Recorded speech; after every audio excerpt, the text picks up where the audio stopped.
I'm Elizabeth at A Literary Princess. If you are new here, welcome.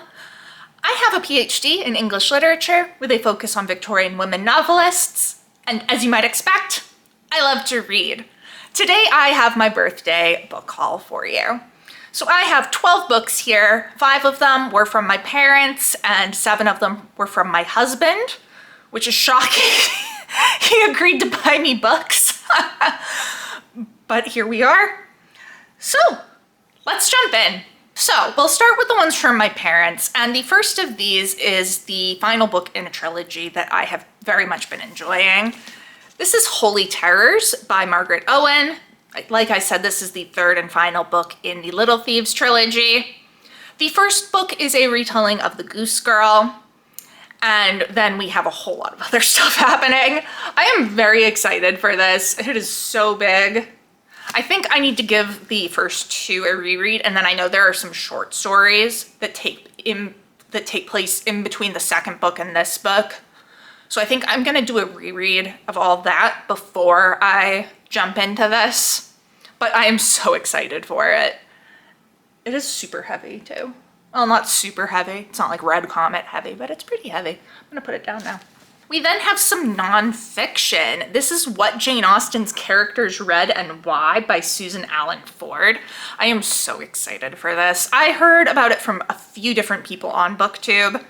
And of course, I'm a big Jane Austen fan. This might end up being for Jane Austen July next year. I don't know.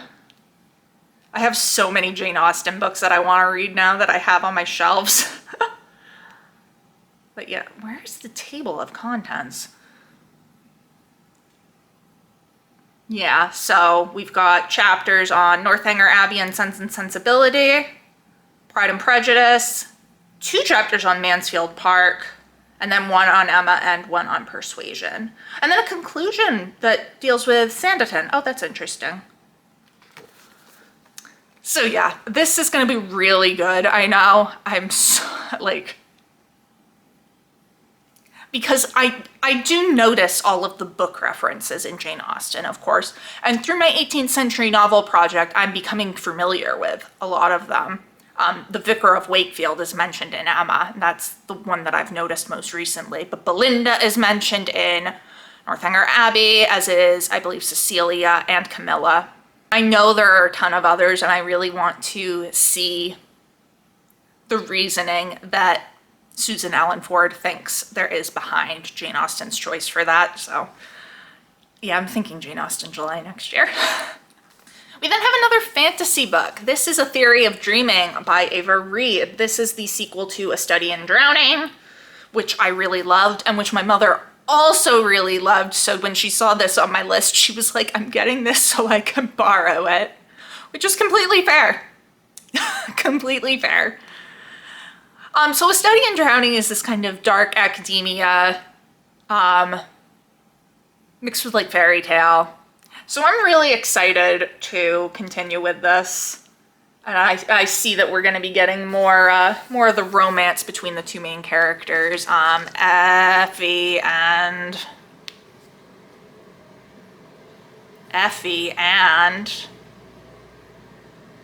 Preston. I don't remember people's names. I think I need to give A Study in Drowning a reread too before I read this. I've got a lot to do. Next we have a 20th century classic. This is The Golden Notebook by Doris Lessing. I've been wanting to read this for a really long time. About a writer named Anna who is keeping 4 different notebooks and ultimately has to bring them all together, it sounds like, because she is threatened with insanity and in love with an American writer. Interesting. I've heard this is amazing, and I've really wanted to read it for a while, so I'm glad that...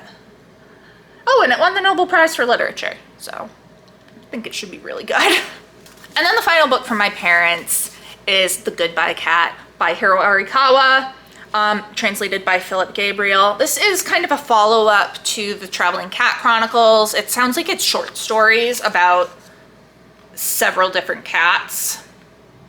So, like the Traveling Cat Chronicles, this is probably gonna make me cry.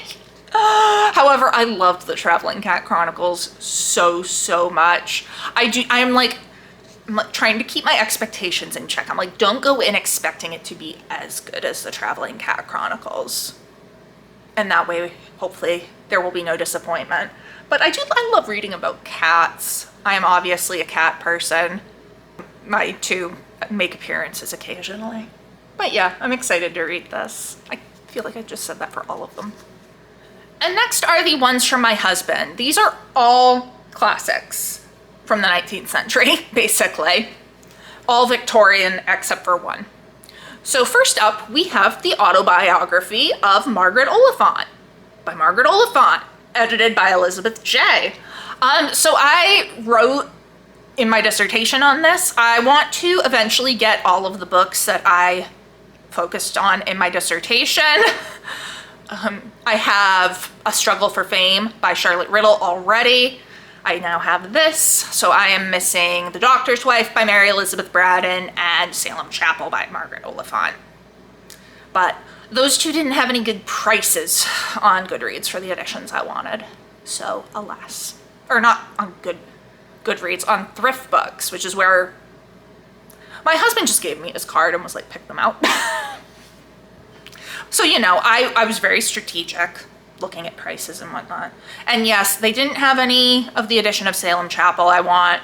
And the one that for The Doctor's Wife they had was absurdly expensive for like a not very good condition book. I was like, no. But I am really happy to have this. It's just like, I don't know, they're such important books to me now. I want to have them and be able to go back to them whenever I want. So that was a Broadview Press edition. We have another Broadview here. This is Reuben Sachs by Amy Levy. I have read Amy Levy's The Romance of a Shop. Reuben Sachs is her look at Jewish life in London. I believe in London. Why is the print on here so small? Yep, London.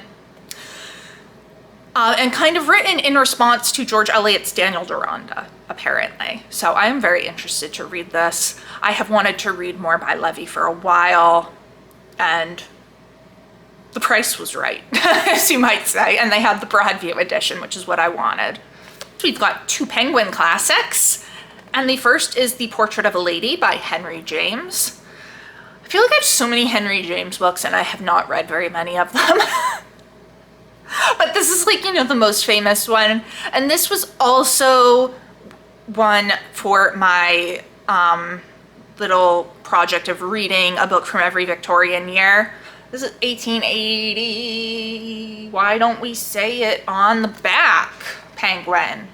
I love Penguin, but they always do this to me.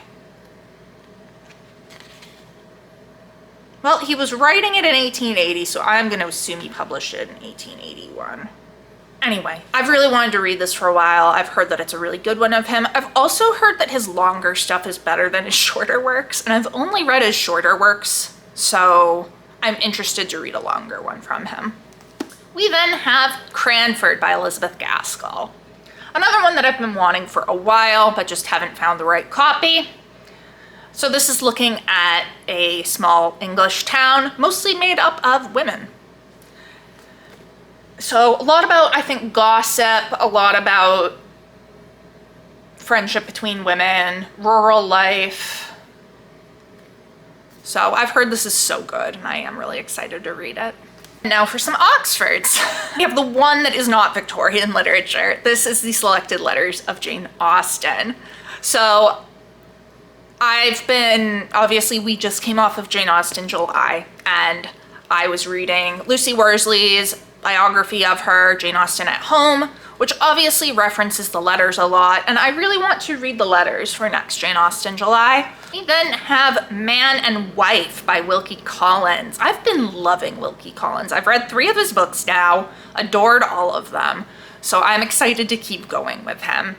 Man and Wife I'm hoping to read next year. This is dealing with issues surrounding marriage and some archaic laws in Scotland and Ireland, and a woman who agreed to marry one man but then believes she may have inadvertently gone through with a marriage to another guy with these archaic forms. So that's going to be really interesting, and I'm I just expect Wilkie Collins to be amazing always now. That might bite me sometime, but I've heard that this one's good. The final book is a World's Classic, but before they were rebranded as Oxford World's Classics. And this is The Half-Sisters by Geraldine Jewsbury. I have heard amazing things about this from Katie at Books and Things, and I am always on the lookout for more Victorian women writers to read. Geraldine Jewsbury has come up quite a bit in my research. In addition to writing novels, she also reviewed a lot of novels, and she was a reader for one of the publishing houses. I don't remember which one. So this is about two sisters. They are half-sisters, actually. One is legitimate, one is illegitimate, and they're different lives. I'm so excited to read this. I kind of want to read it for Victober, but I already had other things I wanted to read for Victober, so I don't know if that's going to happen. We'll see. So that was my birthday book haul. Let me know down in the comments. Have you read any of these? What did you think? What books have you gotten recently? If you enjoyed this video, please don't forget to give it a thumbs up and subscribe to see more of my bookish content. It has been great chatting with you. I will see you soon. Bye.